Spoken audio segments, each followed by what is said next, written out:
ಇನ್ನು ಸಿಎಂ ಸಿದ್ದರಾಮಯ್ಯ ವಿರುದ್ಧದ ಮೂಡಾ ಹಗರಣದ ಆರೋಪಕ್ಕೆ ಸಂಬಂಧಪಟ್ಟ ಹಾಗಿನ ತನಿಖೆ, ಲೋಕಾಯುಕ್ತ ತನಿಖೆ ಬಗ್ಗೆನೇ ಮಾತನಾಡೋಣ.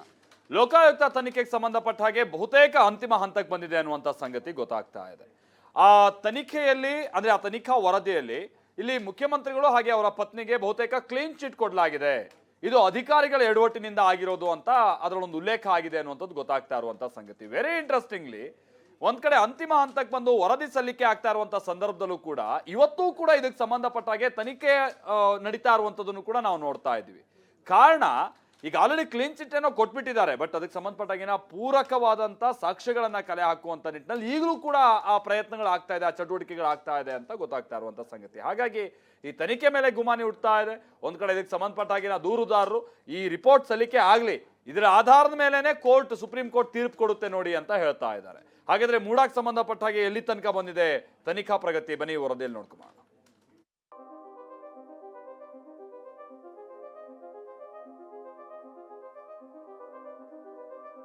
ಕ್ಲೀನ್ ಚೀಟ್ ನೀಡಿದ್ದಾರೆ ಅಂತ ಏನಾದ್ರು ಇದ್ರೆ ಅದು ಅನಿರೀಕ್ಷಿತ ಏನಲ್ಲ, ನಿರೀಕ್ಷಿತ.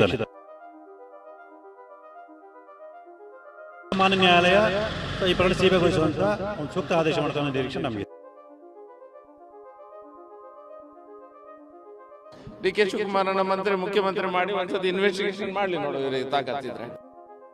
ಮೂಡಾ ಹಗರಣ ರಾಜ್ಯ ಮಾತ್ರವಲ್ಲ, ರಾಷ್ಟ್ರದಲ್ಲೇ ದೊಡ್ಡ ಸಂಚಲನ ಎಬ್ಬಿಸಿದ ಕೇಸ್. ಸಿದ್ದರಾಮಯ್ಯ ಅವರ ಸಿಎಂ ಕುರ್ಚಿಯನ್ನೇ ಅಲುಗಾಡಿಸ್ತಾ ಇರೋ ಪ್ರಕರಣ.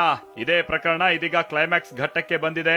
ಕೋರ್ಟ್ ಆದೇಶದ ಪ್ರಕಾರ ತನಿಖೆ ನಡೆಸ್ತಾ ಇರುವ ಮೈಸೂರು ಲೋಕಾಯುಕ್ತ ಪೊಲೀಸರು ಇದೀಗ ತಮ್ಮ ತನಿಖಾ ವರದಿಯನ್ನ ಯಾವುದೇ ಕ್ಷಣದಲ್ಲೂ ಹೈಕೋರ್ಟ್ಗೆ ಸಲ್ಲಿಸೋದಕ್ಕೆ ಸಜ್ಜಾಗಿದ್ದಾರೆ. ಇಂಟ್ರೆಸ್ಟಿಂಗ್ ವಿಚಾರ, ಮೂಲಗಳ ಪ್ರಕಾರ ಲೋಕಾಯುಕ್ತ ಪೊಲೀಸರು ಸಿಎಂ ಹಾಗೆ ಸಿಎಂ ಪತ್ನಿಗೆ ಬಹುತೇಕ ಕ್ಲೀನ್ ಚಿಟ್ ಅನ್ನ ಕೊಟ್ಟಿದ್ದಾರೆ ಅನ್ನೋ ಮಾಹಿತಿ ಟಿವಿ9ಗೆ ಮೂಲಗಳಿಂದ ಸಿಕ್ಕಿದೆ.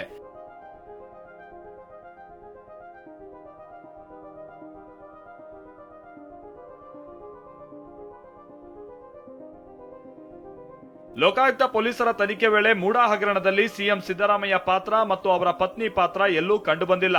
ಶಿಫಾರಸು ಪತ್ರ ನೀಡಿರೋದಾಗಿಯೂ ತನಿಖೆಯಲ್ಲಿ ಕಂಡುಬಂದಿಲ್ಲ. ಡಿನೋಟಿಫೈ ಭೂ ಪರಿವರ್ತನೆ ಮಾಡುವಾಗ ಅಧಿಕಾರಿಗಳೇ ನಿಯಮ ಉಲ್ಲಂಘನೆ ಮಾಡಿದ್ದಾರೆ. ಮೂಡಾ ಆಯುಕ್ತರು, ರೆವೆನ್ಯೂ ಅಧಿಕಾರಿಗಳು ನಿಯಮಗಳನ್ನ ಗಾಳಿಗೆ ತೂರಿರುವುದು ಕಂಡುಬಂದಿದೆ ಅಂತ ಲೋಕಾಯುಕ್ತ ಪೊಲೀಸರ ತನಿಖಾ ವರದಿಯಲ್ಲಿ ಉಲ್ಲೇಖ ಆಗಿರೋ ಮಾಹಿತಿ ಸಿಕ್ಕಿದೆ. ಈ ಬಗ್ಗೆ ಪ್ರತಿಕ್ರಿಯೆ ನೀಡಿರುವಂತಹ ಸಿಎಂ ಸಿದ್ದರಾಮಯ್ಯ ಕ್ಲೀನ್ ಚಿಟ್ ಕೊಟ್ಟಿರುವ ಬಗ್ಗೆ ನನಗೆ ಗೊತ್ತಿಲ್ಲ ಅಂದಿದ್ದಾರೆ. ಮೂಡಾ ಕೇಸ್ನಲ್ಲಿ ತಮ್ಮ ಕುಟುಂಬಕ್ಕೆ ಕ್ಲೀನ್ ಚಿಟ್ ಕೊಟ್ಟಿದ್ದಾರೆ ಸರ್ ಲೋಕಾಯುಕ್ತ ಪೊಲೀಸರು. ಅಧಿಕಾರಿಗಳು ತಪ್ಪು ಮಾಡಿದ್ದಾರೆ, ಸಿದ್ದರಾಮಯ್ಯನವರು ಮತ್ತೆ ಅವ್ರ ಪತ್ನಿ ತಪ್ಪು ಮಾಡಿಲ್ಲ ಅಂತ ಹೇಳಿದ್ದಾರೆ.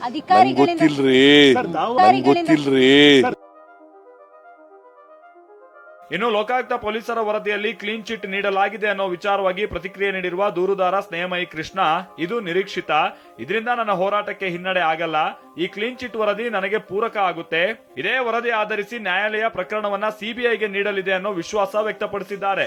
ಒಂದು ಪ್ರಕಾರ ಕ್ಲೀನ್ ಚೀಟ್ ನೀಡಿದ್ದಾರೆ ಅಂತ ಏನಾದ್ರು ಇದ್ರೆ ಅದು ಅನಿರೀಕ್ಷಿತ ಏನಲ್ಲ, ನಿರೀಕ್ಷಿತನೇ.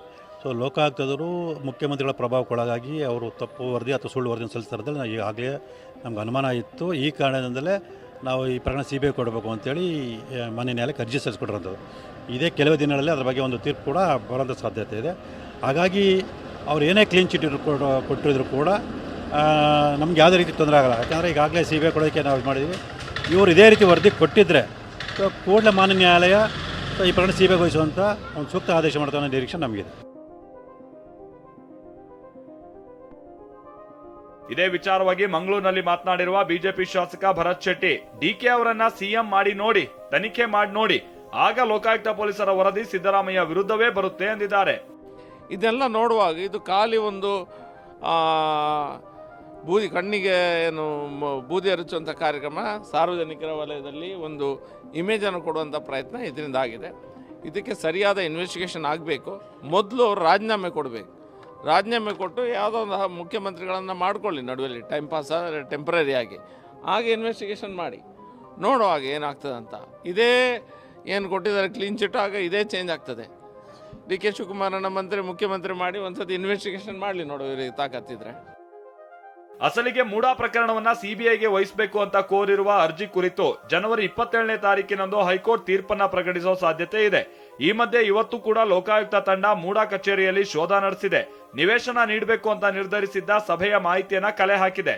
ಅಲ್ಲದೆ ಸಭೆಯ ನಡಾವಳಿ, ಸಿಸಿಟಿವಿ ದೃಶ್ಯಾವಳಿ, ನಿರ್ಣಯ ತೆಗೆದುಕೊಂಡವರ ಹಾಜರಾತಿ, ಜಮೀನಿನ ವಿವರಣೆ, ಹೀಗೆ ಎಲ್ಲ ವಿಚಾರವಾಗಿಯೂ ಶೋಧವನ್ನ ನಡೆಸಿದೆ.